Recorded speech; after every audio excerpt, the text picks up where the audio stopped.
যতদিন আমরা থাকি চেষ্টা করবো যে মানুষের বা দেশের জন্য কিছু করে যাওয়া।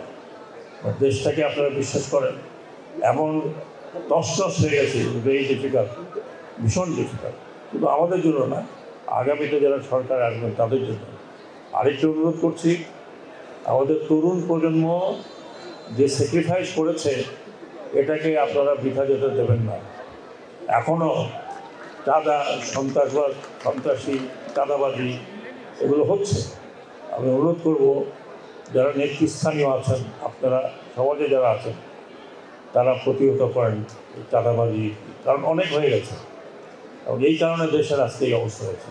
আয়নাঘর শুধু ক্যান্টনমেন্টে ছিল না, আয়নাঘর ইউনিভার্সিটিতে ছিল, আয়নাঘর হোটেলে ছিল, আয়নাঘর পার্সোনাল বাড়িতে ছিল।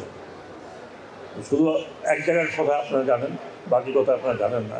অচিরেই হয়তো আপনারা জানতে পারবেন, দেশবাসীর সামনে এটা হবে। তো ক্ষেত্রে আমি কলেজের সদ্য শিক্ষক এবং বিএনসিসির ছাত্রছাত্রীর সংখ্যা প্রায় 12,000 এবং